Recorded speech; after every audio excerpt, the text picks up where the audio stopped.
Louvado seja Deus. Abra sua Bíblia junto comigo no Evangelho de Mateus, capítulo 2. Evangelho de Mateus, capítulo 2. Nós vamos ler a partir do versículo 1. Na semana passada, meus amados, nós entramos aí nesse mês de Natal, mês de dezembro. E na semana passada, no domingo passado, nós falamos sobre Maria, uma mulher de Deus que foi escolhida pelo Senhor para gerar o Messias, para gerar o Filho de Deus, para trazer o Filho de Deus aqui na terra. E nós aprendemos muito sobre Maria e entendemos qual foi a cooperação dela no reino de Deus. E agora, hoje, dando continuidade a essas mensagens dirigidas, nesse tema do Natal, hoje nós vamos falar sobre o nascimento de Jesus, ou melhor, como algumas pessoas, algumas classes de pessoas receberam o menino Jesus. Nós vamos ler na Bíblia aqui nessa noite, e vocês vão ver que cada pessoa, cada grupo aqui de pessoas receberam Jesus, o menino Jesus, de uma forma diferente. E todas essas formas se identificam com cada um de nós nesse tempo que se chama hoje. Amém? Então vamos lá. Mateus capítulo 2, versículo 1, diz assim: Tendo Jesus nascido em Belém da Judéia, nos dias do rei Herodes, eis que vieram uns magos do Oriente a Jerusalém e perguntavam: Onde está o recém-nascido rei dos judeus? Porque vimos a sua estrela no Oriente e viemos para adorá-lo. Ao ouvir isso, o rei Herodes ficou alarmado e com ele toda Jerusalém. Então Herodes convocou todos os principais sacerdotes e escribas do povo e lhes perguntou onde o Cristo deveria nascer. E eles responderam: em Belém da Judéia, porque assim está escrito por meio do profeta: E você, Belém, terra de Judá, de modo nenhum é a menor entre as principais de Judá, porque de você sairá o guia que apacentará o meu povo Israel. Com isso, Herodes, tendo chamado os magos para uma reunião secreta, perguntou-lhes sobre o tempo exato em que a estrela havia aparecido. E enviando-os a Belém, disse-lhes: Vão e busquem informações precisas a respeito do menino, e quando o tiverem encontrado, avisem-me, para eu também adorá-lo. Depois de ouvirem o rei, os magos partiram, e eis que a estrela que viram no Oriente ia diante deles, até que chegando parou sobre onde o menino estava. E vendo eles a estrela, alegraram-se com grande e intenso júbilo. Entrando na casa, viram o menino com Maria, sua mãe. Prostrando-se, o adoraram, e abrindo seus tesouros, entregaram-lhe suas ofertas, ouro, incenso e mirra. E tendo sido avisados por Deus em sonho, para não voltarem à presença de Herodes, os magos seguiram por outro caminho para a sua terra. Amém? Nesse texto aqui que nós lemos, meus amados, nós vemos aqui três personagens principais nessa história. Os primeiros personagens, os primeiros são os magos. O segundo é Herodes. E o terceiro são os religiosos. Cada um recebeu a notícia de uma forma diferente. Cada um teve uma reação diferente. Em primeiro lugar, os magos, eles receberam uma revelação de Deus. Eles receberam o sinal de Deus. Eles foram atraídos por uma estrela até o local aonde o rei dos judeus iria nascer, aonde Jesus Cristo iria nascer. Só que a estrela ela parou no local ali onde Jesus deveria nascer, só que a estrela não determinava o local exato que Jesus iria nascer. Ela parou ali, naquela região de Jerusalém, de Belém, porque Jerusalém até Belém, 10 quilômetros de distância, então é pertinho. Então a estrela parou lá no alto. Então os magos olharam a estrela, e como eles receberam a revelação de que nasceria o rei dos judeus, então logo eles foram para o palácio do rei de Jerusalém, que era Herodes, porque o lugar de rei é nos palácios, né? Então eles foram até o palácio de Herodes e perguntaram para Herodes: aonde que está o recém-nascido rei dos judeus? Quando Herodes ouviu isso, Herodes tremeu na base, ficou perturbado, com medo, com temor de perder o trono.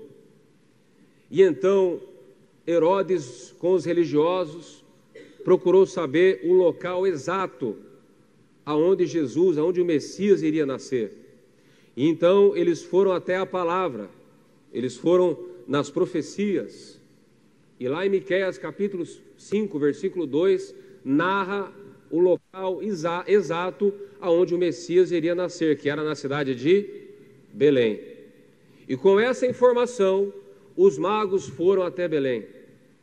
E ali na cidade de Belém, eles encontraram Jesus na estrebaria, numa manjedoura, e o adoraram, e ofertaram ouro, incenso e mirra. Meus amados, isso nos ensina o seguinte: um sinal, somente o sinal, não seria suficiente para que os magos realmente encontrassem a Jesus. Além do sinal, eles também precisaram do quê? Da palavra, da profecia, que estava no Velho Testamento, lá em Miqueias, capítulo 5, versículo 2. Então, meus amados, os magos, eles foram guiados pelo sinal, mas para determinar o local exato, eles tiveram que consultar a palavra, e os religiosos foram até a palavra e falaram, e a palavra dizia: e você, Belém, terra de Judá, de modo nenhum é a menor entre as principais de Judá, porque de você sairá o guia que apacentará o meu povo Israel. E o que nós aprendemos aqui, meus amados? Hoje, e sempre foi assim, muitas vezes as pessoas se detêm muito nos sinais, maravilhas, tal. E por conta das pessoas se deterem só nos sinais, colocar o foco só nos sinais, isso não gera um encontro saudável, isso não gera uma vida cristã saudável. Por quê? Porque quando nós focamos só nos sinais e não focamos também na palavra de Deus, nós corremos um sério risco de gerar em nossos corações uma crença errada, uma fé errada. É por isso que hoje existe tanta heresia, tanta distorção da palavra de Deus, tantas pessoas olhando para Jesus e para Deus de uma forma errada. Por quê? Porque se atêm somente aos sinais e desprezam a palavra, não procuram entender a palavra, não procuram meditar na palavra, não procuram ler a palavra. Se dependesse só do sinal, os magos não teriam encontrado Jesus. Precisou da palavra. Teve o sinal, mas também teve a palavra. Nós não desprezamos os sinais, mas nós também não desprezamos a palavra de Deus. Nós precisamos da palavra de Deus. A palavra de Deus, meus amados, é Deus falando conosco. Eu vou mais longe. É melhor ter a palavra, a revelação da palavra, do que sinais extraordinários. É claro que todos que estão aqui que já nasceram de novo, com certeza, de uma forma ou de outra, já tiveram uma experiência com Deus, e isso é importante. O Rodrigo e a Mari tiveram uma experiência com Deus. O Rodrigo teve uma experiência com Deus, e ele entendeu o poder de Deus. Nós não desprezamos os sinais, mas é importante também, meus amados, nós meditarmos na palavra de Deus. Nós estamos terminando o ano 2024. Quantos de vocês leram a Bíblia durante todo o ano? Olha só. Miguel, você leu a Bíblia durante o ano? Não. Pode mentir, senão não vai para o céu. Nós temos que meditar na palavra, meus amados. Amém? Nós temos que ler a Bíblia. Nós temos que ler a Bíblia, nós temos que, mergulhar na palavra, procurar entender a vontade de Deus para nossas vidas através da palavra. Sabe qual que é uma das principais armas do diabo contra as pessoas, contra os cristãos? É a ignorância na palavra de Deus. O diabo vem com aquela mentira. O diabo vem com aquele pensamento maligno. E por conta de você não conhecer a palavra de Deus, o que acontece? Você cai.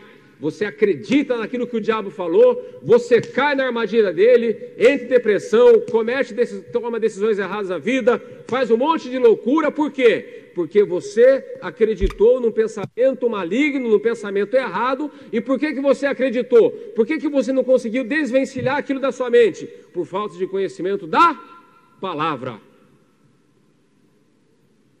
Como é que você vai ter o capacete, da salvação? Como é que você vai ter o escudo da fé se você não medita na palavra, se você não lê a Bíblia?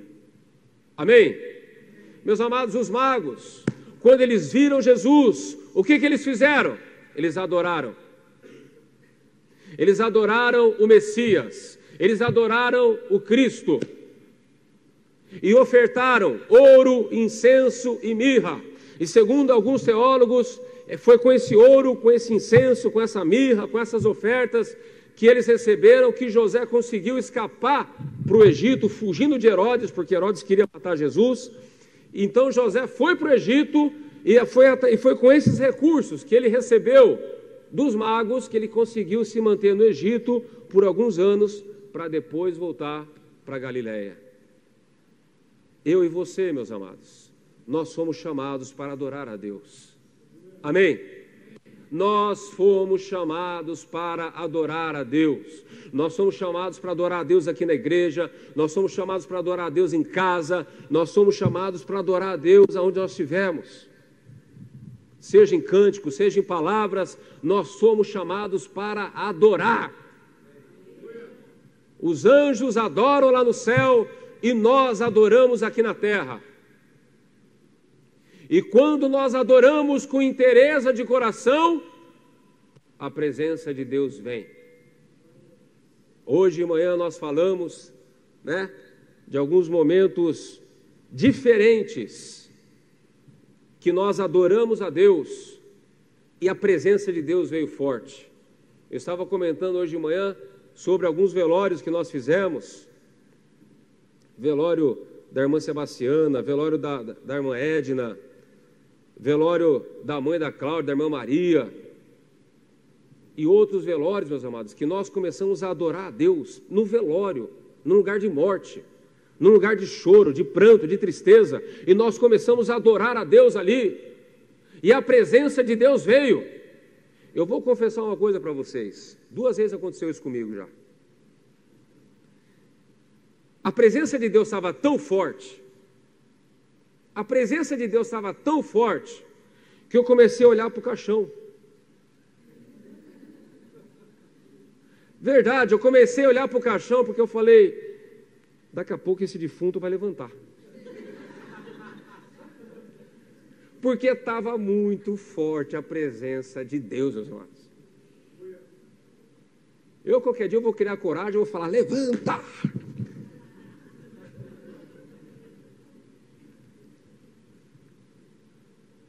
Como tem muita gente nova, eu vou contar.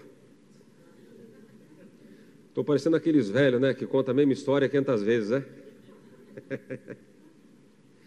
Uma vez eu estava me preparando para ir para o velório e eu estava sem ninguém para me ajudar. Nem a Cris, nem a Raquel, nem a Ângela, nem ninguém. Só eu e Jeová. E aí eu falei, bom, vou ensaiar, né? Para chegar lá não fazer tão feio, né? Aí um pouco antes do velório e tal, eu morava em Itupeva nessa época. Aí eu me tanquei no escritório lá para ninguém ouvir e comecei a cantar lá dentro. Comecei a cantar lá. Porque Ele vive, posso crer no amanhã. Porque Ele vive, temor não há. Aí sobe a nota. Mas eu bem sei,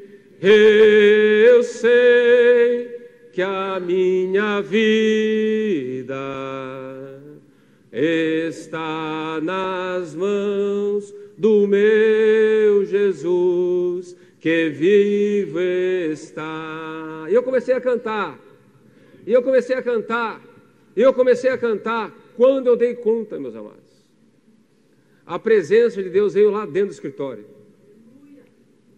E eu comecei a chorar, Lúcia. Não conseguia mais cantar, não conseguia mais fazer nada. E fiquei chorando lá. E comecei a glorificar o nome do Senhor. Então, meus amados, nós fomos chamados para adorar a Deus. Ontem estava aqui na GP, né? Que bênção a GP ontem, né? Eu sei que não é sempre que é assim, é porque eu estava aqui ontem, então...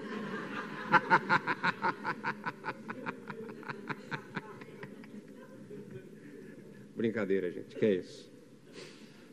Deus derrama poder aqui na GP também, amém? Mas ontem o culto estava uma benção, né? Os jovens tudo adorando a Deus, pulando aqui na frente, uma benção mesmo. Eu e você, queridos, nós somos chamados para adorar a Deus, amém? Nós não fomos chamados para murmurar, para ficar falando palavrão, para ficar questionando aquilo que Deus está fazendo. Nós somos chamados para adorar ao Senhor. Amém, queridos? O segundo personagem é Herodes. Herodes era um cara perturbado. Herodes era um cara sanguinário, ele matou seus próprios filhos, ele matou a sua própria esposa. Herodes era louco. Quando ele falou para os magos, olha, me avisa quando vocês encontrarem o menino Jesus, que eu também quero ir lá para adorar, mas na verdade ele queria ir lá para matar. Os magos foram avisados por Deus para não voltar até Herodes. Quando Herodes descobriu que ele foi enganado, ele mandou matar todas as crianças de Belém de 2 anos para baixo. Imagina, você lá com seu filho com 2 anos de idade, entra lá o soldado lá com a espada e... Foi assim. Era um sanguinário, era louco. Herodes, ele não queria perder o seu reinado. E quando os magos falaram para ele, rei dos judeus, ele temeu mais ainda. Por quê? Porque na verdade Herodes, ele governava Jerusalém com pacto com Roma. Ele não era um judeu puro, ele era mestiço. Aí ele ficou com mais medo ainda e tentou matar o menino Jesus para não perder o seu reinado. Eu poderia falar para vocês aqui nessa noite que Herodes simboliza Satanás, simboliza o cão, simboliza o demônio. Porque é importante que você saiba que o diabo, ele não quer perder o reinado sobre a nossa vida. Mas existe alguém pior do que o diabo, pior do que os demônios, que também não quer perder o reinado na nossa vida. Sabe quem é? A nossa carne, a nossa alma. A Bíblia diz lá em Efésios capítulo 2, que outrora, quando éramos filhos da ira, Nós éramos guiados pelos nossos pensamentos, pelas nossas paixões, pelas nossas vontades, concupiscências carnais. É por isso que Paulo fala lá em Gálatas, no capítulo 2, a partir do versículo 15, versículo 17, né? Da luta da carne contra o espírito, do espírito contra a carne, porque a nossa carne, ela não quer perder o reinado, ela não quer perder o domínio, a alma, ela quer continuar reinando sobre nós. E quando nós nos convertemos, meus amados, a alma não pode continuar reinando, quem tem que reinar, dominar a nossa vida é o Espírito Santo de Deus. Amém? Paulo escreve, não seja guiado pela carne, seja guiado pelo Espírito. Nós temos que matar o velho homem, nós temos que sacrificar a nossa alma e sermos guiados pelo Espírito Santo de Deus. Se você foi guiado pelo Espírito no ano de 2024, talvez você esteja terminando o ano bem, surpreendido pelo poder de Deus, recebendo bênçãos, tendo testemunho para contar. Mas, se você deixou a sua alma reinar, se você deixou a sua carne falar mais alto, talvez você esteja terminando o ano de 2024 de uma maneira como você não gostaria de terminar, com algumas derrotas na sua vida que você não gostaria de ter tido. E a nossa carne, meus amados, a nossa alma, ela é complicada, ela é lutadora, e nós temos que colocar ela no seu lugar. Nós temos que lutar contra a nossa carne, para viver na presença de Deus. Quem já falou assim, não, esse ano aqui eu vou acordar cedo todo dia e vou orar? Quem já falou isso? Só eu, só, mais ninguém. Vocês nem tentaram. Aí você põe lá o celular para despertar, aleluia, 5 horas da manhã, 5h30, e aí? Primeiro dia levanta, aleluia. Segundo dia levanta, glória a Deus. Terceiro dia, já, né? Ai, sono, fui dormir tarde ontem e tal. Amanhã eu levanto mais cedo e eu oro. Aí no outro dia, não, amanhã eu levanto mais cedo e oro. Não é assim? E no inverno, então? No inverno é terrível, né? Aquele frio, o cobertor parece que cria vida, ele começa a te abraçar assim. E você não consegue sair do cobertor, parece um espírito maligno te prendendo ali na cama. E começa a luta da carne contra o espírito, né? O Espírito Santo falando, vai orar, levanta, levanta, levanta. E a carne, a alma, o cobertor, tudo começa a criar vida. Não, fica aí, meu filho, você tá frio demais, eu chamo do mesmo jeito, fica aí e tal. Amanhã você ora, você quer lá, à noite você ora, tal. Para vir para a igreja, para participar da reunião de oração, para ler a Bíblia. Queridos, teve uma vez aí, faz pouco tempo atrás, que eu levantei e parecia um zumbi. Parecia um morto-vivo. Levantei sem vontade de fazer absolutamente nada. A Alessandra falou, tomar café. Tá bom.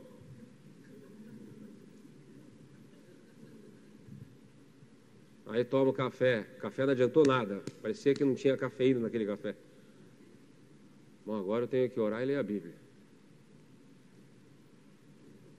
Sabe quando a cabeça está vazia? Já passou por isso, já, Joelma? Cabeça vazia? Sem vontade de orar, sem vontade de ler a Bíblia. Comecei a ler a Bíblia, parecia que eu estava lendo a lista telefônica de Itupeva. Sabe? Mas eu li a Bíblia. Mas eu orei. Falei com Deus. E sabe o que aconteceu? Sabe o que aconteceu? Nada.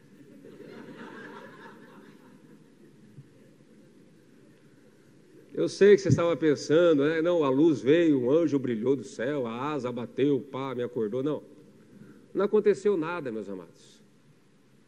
Queridos, nós não podemos ser guiados por sentimentos, por emoções, por arrepios, por visões. Nós não podemos. Qual que é a nossa obrigação? Qual que é a nossa parte? É orar, é meditar na palavra, ainda que Deus não fale com você naquele momento, mas você lê a Bíblia, você está alimentando, né, o seu espírito, o seu coração com a palavra de Deus. Aí depois, uns 2, 3 dias, quando eu fui orar, aí a presença de Deus veio. E eu li a Bíblia e parecia que o rosto de Deus estava na Bíblia falando comigo assim. Eu falei, ô glória, agora vai. Entendeu? Então é assim. Tem dia que flui, tem dia que não flui, tem dia que você parece que vai ser arrebatado, tem dia que parece que você vai ser enterrado a 7 pontos debaixo da terra. É assim. Mas nós, meus amados, temos que entender que quanto mais você alimenta o seu espírito com a palavra de Deus, com a oração, queridos, mais força você vai ter para vencer o pecado, para vencer o mal, para tomar decisões corretas na vida, para fazer a vontade e para viver a vontade de Deus. Se eu alimento somente a minha alma, se eu alimento somente a minha carne, eu vou ser um crente derrotado pelo diabo e pelo pecado. Está entendendo? É por isso que tem muito irmão, muita irmã que derrapa na curva, porque não alimenta o espírito, porque não alimenta o coração com a palavra, com a oração. Por exemplo, vocês estão aqui agora fazendo o quê? Vocês estão alimentando o espírito com a palavra. Vocês estão enchendo o coração da palavra de Deus. É melhor você estar ouvindo uma pregação dessa do que estar assistindo o jogo do Palmeiras. Quantos palmeirenses estamos aqui nessa noite? O Célio, né? O Marco, tudo roxo, o Adenilson, né? Tudo fanático, aí, ó, o Marcos, está tudo amarrado, em nome de Jesus. Cadê o seu Assis, a torcida jovem do Santos? Aê, seu Assis, glória a Deus. Tamo junto aí, seu Assis. Campeão já, né? Nem terminou, já somos campeão já, né? Da Série B, aleluia. Aí nós vamos tocando o barco. Quando você assiste o jogo do Palmeiras, você está alimentando a sua alma. Quando você assiste um filme, você está alimentando a sua alma. Quando você está assistindo um seriado, você está alimentando a sua alma. Mas quando você está lendo a Bíblia, você está alimentando o seu espírito.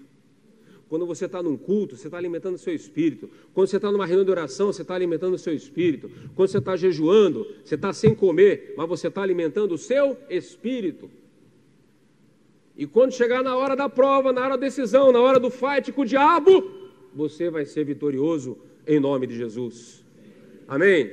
Não deixe Herodes continuar reinando na sua vida. Não deixe. Uma pastora falou o seguinte: quem não tem domínio próprio, tem demônio próprio. Então tenha domínio próprio. Governe a sua vida. Se você não governa a si mesmo, como você vai governar a sua casa? Se você não governa a si mesmo, como você vai governar a sua... né? Como? Se você não governa nem a si mesmo. Amém, queridos? Continuando aqui na palavra, o terceiro personagem dessa palavra são os religiosos. Aqueles que conheciam a lei. Aonde vai nascer Jesus? Em Belém. É Belém que vai nascer Jesus. Mas ao mesmo tempo que eles receberam notícia, que falaram com Herodes e tal, eles não fizeram absolutamente nada, eles ficaram ali na deles, continuaram em Jerusalém, não tiveram nem a curiosidade de viajar até Belém, que era pertinho, para ver se realmente alguém tinha nascido, uma criança tinha nascido ali. Os religiosos representam os religiosos. O religioso é religioso. O religioso, meus amados, é aquele camarada que já tem décadas na igreja. O religioso é aquele cara, aquele irmão, aquela irmã, né, que já sabe tudo do evangelho. Há muitos anos atrás, quando eu era novo ainda, jovem, convertido, tinha um irmão da igreja Cristo Salva, ele já era de idade, cabelo branco, calvo, óculos fundo de garrafa, e ele, todo culto, ele ficava, a igreja Cristo Salva era semelhante à nossa, só que no fundão tinha uma escada e tinha uma galeria. E ele ficava lá embaixo da escada, lá encostado num balcão lá que tinha lá do dízimo, da oferta, e ele ficava lá o culto todo assim. Às vezes eu chegava perto dele na hora da pregação e tal, aí ele falava assim, o Arthur, tá vendo isso daí que o pastor está falando? Eu falei, isso daí eu já sei tudo. Várias vezes, às vezes eu ia só para provocar. Falava, aí, seu Marcelo, como é que tá as coisas? É tudo em paz, tudo em paz.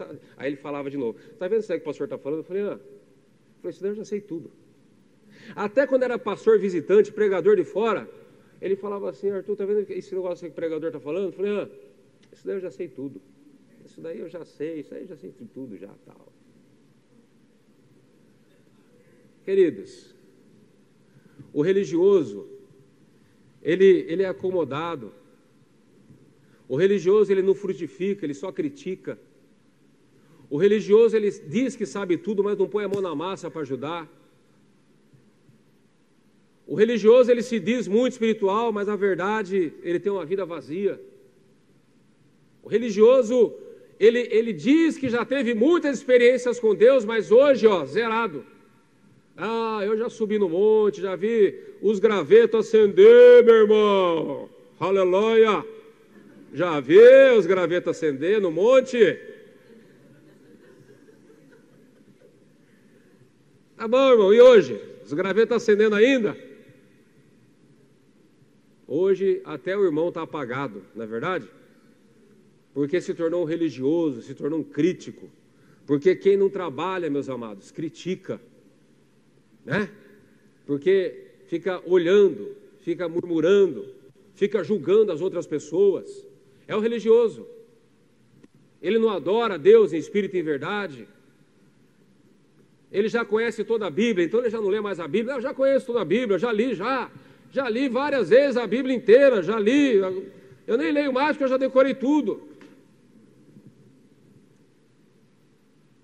Esse é o religioso, frio, sistemático, crítico, não sente mais a presença de Deus, acha que sabe tudo, mas mal sabe que está perdendo, às vezes até mesmo, a própria salvação, a vida eterna.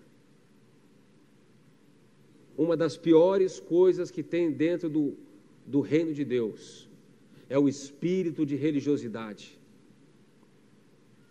O espírito de religiosidade, ele é dominado pelo pecado. O religioso, a maioria dos religiosos, a maioria daqueles que se julgam, sabe tudo. Tem pecado oculto, tem pecado escondido na sua vida. Os religiosos aqui perderam o menino Jesus. Perderam de adorar o menino Jesus. Onde que nasce? Nasce lá em Belém, tal. Porque na verdade eles estavam meio, ligados a Herodes, eles estavam ligados ao Império Romano, Estava tudo ali corrompido, mas eram os religiosos. Então toma cuidado para não se tornar um religioso. Eu já fiz muito pela igreja. Não, já trabalhei muito pela igreja. Já conheço tudo, já sei tudo, tal. Antigamente a igreja não era assim, antigamente era uma benção. Hoje é que a parede preta, é luz, é não sei o que lá, tal. É o pastor sem gravata, blá, blá, blá, blá, blá, blá. Critica tudo, mas não vive o melhor de Deus. Amém? Em último lugar, é uma classe especial de pessoas que está lá no Evangelho de Lucas. É esse grupo de pessoas, gente boa, hein? Para mim, são os melhores. Lucas, capítulo 2, versículo 8. Né, Beth? Havia naquela mesma região pastores, tá vendo? Falei para vocês. São, top, a classe, os personagens mais top aqui da mensagem. Havia naquela mesma região pastores que viviam nos campos e guardavam seus rebanhos durante as vigílias da noite. E um anjo do Senhor desceu onde eles estavam, e a glória do Senhor brilhou ao redor deles, e ficaram tomados de grande temor. O anjo, porém, lhe disse: não tenham medo, estou aqui para lhes trazer boa nova de grande alegria, que será para todo o povo. É que hoje, na cidade de Davi, lhes nasceu o Salvador, que é Cristo o Senhor. E isso servirá a vocês de sinal. Vocês encontrarão uma criança envolta em faixas e deitada numa manjedoura. E de repente apareceu com o anjo uma multidão, olha só que maravilha, uma multidão do exército celestial, louvando a Deus e dizendo: glória a Deus às maiores alturas e paz na terra entre os homens, a quem Ele quer bem. Quando os anjos se afastaram deles e voltaram para o céu, os pastores disseram uns aos outros: vamos até Belém. Veja que eles não desprezaram, né? Vamos até Belém, vejamos os acontecimentos que o Senhor nos deu a conhecer. Foram depressa e encontraram Maria e José e a criança deitada na manjedoura. E vendo isso, divulgaram, diga, divulgaram, o que lhes tinha sido dito a respeito deste menino. Todos os que ouviram se admiraram das coisas relatadas pelos pastores. Maria, porém, guardava todas essas coisas, meditando-as no coração. E os pastores voltaram glorificando e louvando a Deus por tudo o que tinham ouvido e visto, como lhes tinha sido anunciado. Meus amados, sabe o que me chama a atenção nesse texto? Não são somente os pastores. O que me chama a atenção nesse texto é a alegria dos anjos. Porque, como é que será que foi esse negócio? Será que Jeová, lá do trono, pegou os anjos e falou: ó, o negócio é o seguinte, o meu filho vai nascer através de uma virgem e vocês vão até lá na terra, vocês vão aparecer para os pastores lá e vocês vão fazer uma festa. E ai de vocês se não fizerem como eu estou mandando. Aí os anjos desceram do céu e obedeceram a Deus e fizeram a festa. Será que foi assim? Não. Não foi assim. Queridos, essa festa que os anjos fizeram foi algo espontâneo. Porque assim como a natureza geme por conta do pecado na terra, os anjos também estavam gemendo, estavam esperando que essa situação caótica do planeta Terra mudasse. Porque, queridos, é um assunto muito profundo, mas a questão do pecado de Adão e Eva não afetou só a terra, afetou o céu também. Afetou a ordem espiritual. Porque Satanás e seus demônios estavam soltos. Satanás e seus demônios estavam fazendo o que bem queriam na raça humana, contra os homens, nos países, contra Israel, contra os outros países que não conheciam a Deus. A situação era caótica na terra e a situação era caótica nas esferas, né, espirituais. Quando anunciou o Messias, quando anunciou que alguém resolveria o problema do pecado da raça humana, automaticamente também resolveria o problema do caos no céu, no mundo espiritual. Por quê? Porque o governo de Satanás já não estaria tão livre como estava no Velho Testamento. Os demônios já não estariam tão livres como estavam no Velho Testamento. Para pensar. Presta atenção que isso é interessante. A Bíblia diz que quando Daniel se colocou a orar diante do Senhor, para receber uma resposta de Deus, para receber a interpretação de uma visão que ele teve, a Bíblia diz que desde o primeiro dia que o anjo saiu, desde o primeiro dia que ele começou a clamar, o anjo já saiu do céu com a resposta. Sim ou não? Mas demorou quantos dias para chegar até Daniel? 20 dias, 21. Por quê? Porque o príncipe da Pérsia, que era um demônio, começou a combater o anjo Gabriel, que estava com a resposta para Daniel. Daniel continuou orando. Aí veio o arcanjo Miguel, o príncipe de Israel. Aí o arcanjo Miguel entrou na batalha contra o príncipe da Pérsia. Aí o príncipe da Pérsia, o demônio da Pérsia foi derrotado e o anjo Gabriel chegou até Daniel. Agora eu pergunto para vocês, no Velho Testamento, quantos Daniéis existiam em Israel? Quantos? Só Daniel.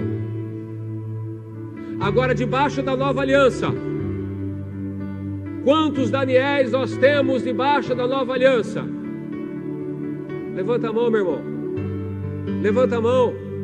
Porque hoje todos nós podemos orar, podemos interceder e barrar tudo que é obra do inferno, do diabo, dos demônios. Há poder na igreja, há autoridade espiritual na igreja. Então houve uma mudança no mundo espiritual com o nascimento da igreja. E por quê? Como que foi capaz de nascer a igreja? Através do sangue de Jesus derramado na cruz do Calvário. Queridos, isso é profundo. Isso é profundo. Então quando os anjos viram que o Messias estava nascendo, na hora eles já entenderam tudo. Falou, agora esse caos, agora essa situação caótica, tanto na terra como no céu, vai ser resolvida. Porque alguém vai resolver o problema do pecado de uma maneira triste, de uma maneira sacrificial, mas vai resolver. Cristo se entregando por mim, Cristo se entregando por cada um de nós na cruz do Calvário. Por isso que os anjos comemoraram. Não foi porque Deus mandou, vai lá e faz fogo de artifício, vai lá e faz um forfé lá, não. Porque os anjos entenderam que algo poderoso no mundo espiritual estava acontecendo.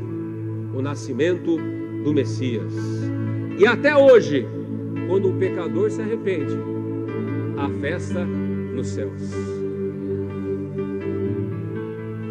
E os pastores, meus amados, os pastores, quando eles souberam de tudo aquilo, quando eles viram tudo aquilo, e quando eles contemplaram o menino Jesus, o que eles fizeram? Divulgaram. Os pastores foram os primeiros pregadores do Evangelho. Eles divulgaram para todas as pessoas, e todos aqueles que ouviam ficavam admirados. Eles foram os primeiros pregadores do Evangelho. Querido, nós somos chamados para adorar a Deus como os magos adoraram, e nós somos também chamados para pregar o Evangelho, amém? Você foi chamado para pregar o Evangelho, meu irmão. Pergunto eu para você, 2024, quantas pessoas você convidou para a rede de homens? Quantas pessoas você convidou para a rede de mulheres? Quantas jovens vocês convidaram para vir na GP, para participar da sua célula, para participar do culto de domingo aqui? Quantas pessoas vocês evangelizaram? Quantos que desceram a água do batismo, porque você orou, visitou, trouxe pessoa para a igreja? Presta atenção, Jesus, Ele não veio só para você. A salvação não é só para você. Tem muita gente necessitada, tem muita gente doente, tem muita gente cercada por demônios, tem muita gente perdendo o filho, perdendo a família, perdendo a saúde, perdendo tudo, a dignidade, porque não tem Jesus. E se você não falar, quem vai falar? Ah, pastor, eu preguei. Ah, pastor, eu falei com o cara lá, mas ele não me deu ouvidos. Mas você fez a sua parte. Deus falou para o profeta Ezequiel: Ezequiel, o negócio é o seguinte, quando eu falar para você que alguém vai morrer, e se você não advertir aquela pessoa do caminho errado que ela está vivendo, e ela morrer, ela vai morrer no pecado dela, mas o sangue dela eu vou requerer da tua cabeça. Agora, se eu advertir uma pessoa que ela vai, se eu falar para você que uma pessoa vai morrer, e você advertir aquela pessoa do pecado, e mesmo assim aquela pessoa não se converter, aquela pessoa vai morrer no pecado, mas você se livrou do sangue dela. Olha o tamanho da resposta. Queridos, há pessoas que hoje são da igreja porque talvez há 1 ano atrás, 2 anos atrás, 3 anos atrás, alguém falou de Jesus para elas. Nós não sabemos o tempo que a semente vai frutificar no coração. Nós não temos o poder para determinar ou para fazer a semente frutificar no coração de uma pessoa.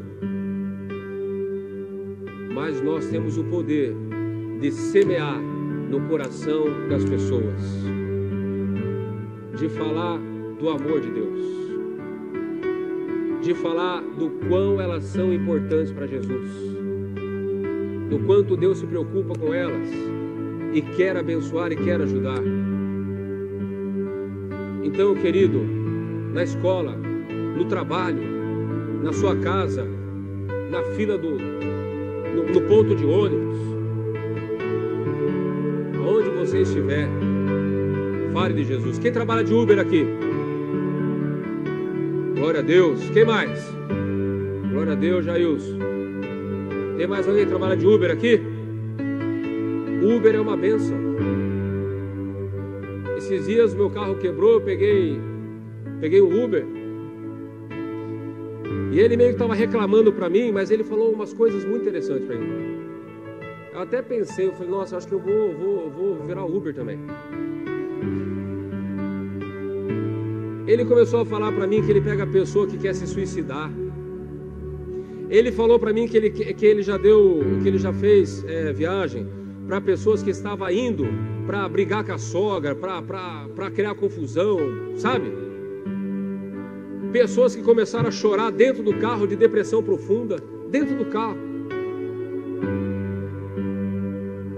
Pessoas que pegou o carro lá e falou, não, eu vou sair daqui, eu vou para um lugar, eu vou cometer suicídio. Falou isso pro Uber. O Uber, quem trabalha de Uber, olha, que Deus use a vida de vocês, porque é uma porta aberta para falar do amor de Deus, para falar do amor de Jesus. Você que é líder de célula, sua célula está meio devagar, vira Uber. Vira Uber, Esther. Vira Uber. Porque muitas oportunidades aparecem. Não perca. Você tem que ter esse coração, queridos. Saia de casa falando, Deus, prepara alguém para me falar de Jesus. O problema nosso é que a gente é muito distraído, né? O problema nosso é que a gente sai de casa assim, ó.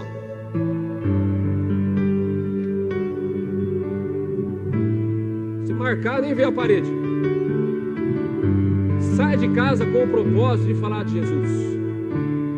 Saia de casa com o propósito de falar do Senhor. Fala, Deus, prepara uma pessoa para evangelizar. No dia eu peguei 2 jovens na piscina lá do condomínio, só que os 2 eram desviados. Eu falei, eita nós. Você vai falar achando que nunca ouviu falar do Evangelho.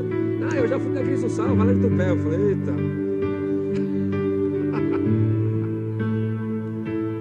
Eu falei, então, meu amado, você tem que voltar, tal. Também, né, glória a Deus, é válido também, né, mas... Você foi chamado para adorar, você foi chamado para pregar o Evangelho. Você foi chamado para mostrar para aqueles que ainda estão nas trevas, a escuridão, no pecado, que nasceu um Salvador, que nasceu uma esperança, que nasceu alguém que realmente, de verdade, tem poder para mudar e transformar as nossas vidas. Amém? Vamos ficar de pé em nome de Jesus. Louvado seja Deus.